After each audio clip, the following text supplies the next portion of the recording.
Student, welcome to तासु academy. 8 जुलाई 2020 का current affair है ये, और आपके UPSC, UPPSC, RO, railway, banking और एसएससी एग्ज़ाम के लिए काफ़ी इंपॉर्टेंट है। अगर आप चैनल पर नए हैं तो चैनल को सब्सक्राइब ज़रूर करिएगा, बेल आइकन दबाना ना भूलिएगा, वीडियो को लाइक करिएगा, अपने दोस्तों के साथ शेयर करिएगा और कमेंट करके बताइएगा आपको वीडियो कैसा लगा। तो चलिए शुरू करते हैं आज का करंट अफेयर। गाइस, बात करते हैं एशिया प्रशांत आर्थिक सहयोग के, जिसको एपेक बोलते हैं, एपेक 2021। ये इनका शिखर सम्मेलन होना था। आजकल कोविड-19 जो महामारी चल रही है, कोविड-19 की, उसके कारण जितने भी सम्मेलन हैं वो सारे वर्चुअली हो गए हैं, यानी आभासी हो गए हैं। तो ये शिखर सम्मेलन जो एपेक का होने वाला था, एशिया प्रशांत आर्थिक सहयोग शिखर सम्मेलन 2021 का, वो न्यूजीलैंड के ऑकलैंड में होना था। लेकिन अब ये सम्मेलन वहाँ पे मना कर दिया गया है, क्योंकि कोविड-19 जो महामारी है ये काफ़ी तेज़ी से फैल रही है। तो ये अब न्यूजीलैंड के ऑकलैंड में होना नहीं है, ठीक है। तो ये चीज़ बहुत याद रखें कि न्यूजीलैंड के ऑकलैंड में प्रस्तावित था एपेक 2021 का शिखर सम्मेलन, जो अब वर्चुअली रूप में मलेशिया में आयोजित किया जाएगा, ठीक है। एक आभासी रूप में मलेशिया में आयोजित किया जाएगा। तो यहाँ क्वेश्चन जो अराइज होता है फ्रेंड, वो एशिया प्रशांत आर्थिक सहयोग जो एपेक का 2021 का जो सम्मेलन होना था वो कहाँ पे होने वाला था, तो न्यूजीलैंड के ऑकलैंड में। और फिर कहाँ पे प्रस्तावित हुआ, तो ये हम मलेशिया में कह सकते हैं कि मलेशिया में वर्चुअली ऑर्गेनाइज किया जाएगा, क्योंकि समिट को एक आभासी समिट के रूप में आयोजित किया जाना सुनिश्चित किया गया है। आप जान लें फ्रेंड कि एपेक का जो हेडक्वार्टर है वो सिंगापुर में है, और इसकी स्थापना एपेक की जो की गई थी 1989 में की गई थी। और एपेक के जो निदेशक हैं वो हैं डॉक्टर रेबेका फातिमा एस्टामारिया। तो ये उससे जुड़ी कुछ काफ़ी इंपॉर्टेंट फैक्ट थे। गाइस, हम लोग बात करेंगे इफ्टास की। काफ़ी इंपॉर्टेंट है ये, काफ़ी हॉट टॉपिक है ये, तो इसलिए इसको बहुत ध्यान से सुनिएगा। इफ्टास का फुल फॉर्म है Indian financial technology and allied services, ठीक है फ्रेंड। तो ये चीज़ें आप पहले चीज़ें इनका फुल फॉर्म जानने की बिल्कुल कोशिश करिए, ये क्या चीज़ है। तो ये इफ्टास है, जिसको Indian financial technology and allied services बोलते हैं। और इसके जो अध्यक्ष हैं, इसके नए अध्यक्ष बनाए गए हैं। नए अध्यक्ष कौन बनाए गए हैं? टीवी रविशंकर इसके इफ्टास के नए अध्यक्ष बनाए गए हैं। और इफ्टास एक्चुअली में है क्या? तो इफ्टास एक आरबीआई की पूर्ण स्वामित्व वाली एक सहायक कंपनी है, पूर्ण स्वामित्व वाली एक सहायक कंपनी है। और इसके जो सीईओ हैं इफ्टास के, वो डॉक्टर एन राजेंद्रन हैं।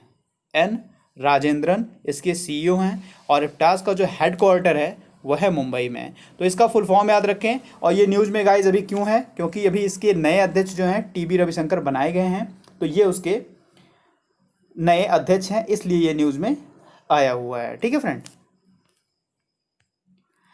गाइस, बात करते हैं कर्णम शेखर की। कर्णम शेखर को अभी एमडी और सीईओ बनाया गया है। सॉरी, एमडी और सीईओ थे ये इंडियन ओवरसीज बैंक के, कर्णम शेखर, जो अब रिटायर हो रहे हैं। किस बैंक के थे? इंडियन ओवरसीज बैंक के हैं ये, जो अब रिटायर हो रहे हैं। और इनका जो इंडियन ओवरसीज बैंक का जो हेडक्वार्टर है वो है चेन्नई में। और जो इसकी स्थापना हुई थी वो हुई थी 10 फरवरी 1937 को। 10 फरवरी 1937 को इंडियन ओवरसीज बैंक की स्थापना हुई थी। और ये अब रिटायर हो रहे हैं। कर्णम शेखर जो है एज अ एसबीआई पीओ इन्होंने 1983 में ज्वाइन किया था। और आज जब वो 2020 में रिटायर हो रहे हैं, तो एज अ एमडी और सीईओ के पद से रिटायर हो रहे हैं कर्णम शेखर।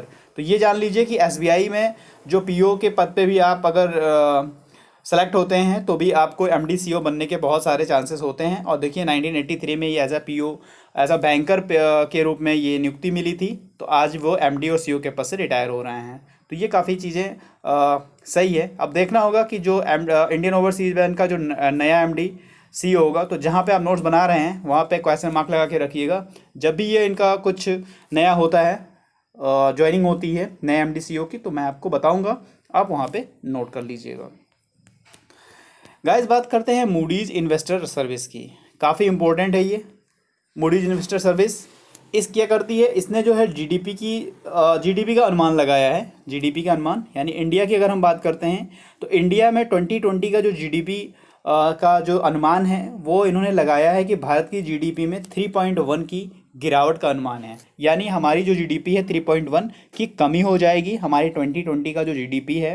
बट वहीं पे 2021 में 6.9 की वृद्धि दर का भी अनुमान लगाया है। यानी अभी जो कोविड-19 की वजह से काफ़ी चीज़ें इनबैलेंस हो चुकी हैं, जो बैलेंस नहीं है, इसलिए जीडीपी में 3.1 की जो मूडीज़ ने, ये याद रखिएगा पूछा जाएगा, 3.1 जो है मूडीज़ ने गिरावट का अनुमान लगा दिया है क्योंकि जीडीपी में 3.1 की कमी हो गई है, ये अनुमान है फ्रेंड। और 2021 में जो 6.9 की वृद्धि होने का अनुमान मूडीज़ ने लगाया है। वहीं पे अगर अब एक चीज़ हम देखते हैं कि जो चीन है हमारा, चाइना, 2020 में जीडीपी की 1% की वृद्धि का अनुमान लगाया है मूडीज़ ने। जहाँ पे गाइस देख सकते हैं कि पूरा वर्ल्ड एक कोविड-19 में जो इकोनॉमिक क्राइसिस झेल रहा है, सारी चीज़ें मतलब काफ़ी कहने की चीज़ें नहीं हैं, बट वहाँ पे देखिए चाइना कहीं ना कहीं अपनी जीडीपी में 1% की वृद्धि हो रही है उसके जीडीपी में, तो ये काफ़ी उसके लिए गुड न्यूज़ है। बट ये कैसे हो रही है, क्या है, तो ये चीज़ें काफ़ी चिंताजनक हैं। और 2021 में 7.1 वृद्धि होने का अनुमान लगा रखा है। अगर एक चीज़ और ये देखें कि G20 में जितने भी कंट्री हैं उसमें एकमात्र ऐसा देश है चीन जिसकी जीडीपी में वृद्धि हो रही है। क्योंकि कोविड-19 के कारण काफ़ी जीडीपी में या इकोनॉमिक में क्राइसिस आई है। देखने को मिला है कि हर जगह की जो इकोनॉमी है वो डाउन हो रही है, लगातार स्लो डाउन होती जा रही है। बट चीन की जो है वो 1% बढ़ने का अनुमान लगाया क्योंकि वहाँ की इकोनॉमी ये बढ़ रही है। तो काफ़ी अच्छा ये टॉपिक है। और मूडीज आप जानते हैं ये रेटिंग देती है जीडीपी की, तो ये भी आप ध्यान रखें। बात करते हैं फ्रेंड सरोज खान का, जिनका अभी हाल ही में निधन हो गया है। और ये बहुत मशहूर कोरियोग्राफर थी। कोरियोग्राफर इन्होंने जैसे माधुरी दीक्षित, काफ़ी हीरोज़ को, काफ़ी हीरोइनों को इन्होंने काफ़ी गाने के लिए ट्रेन किया है, काफ़ी अच्छी कोरियोग्राफर रही हैं। तो इनका भी हाल ही में निधन हो गया, बस इतना इनके लिए ध्यान रखें। और इनका जो मूल नाम है वो निर्मला नागपाल इनका मूल नाम था और सरोज खान के नाम से फेमस थी। और इनका हाल ही में निधन हुआ। एक फेमस कोरियोग्राफर थी ये।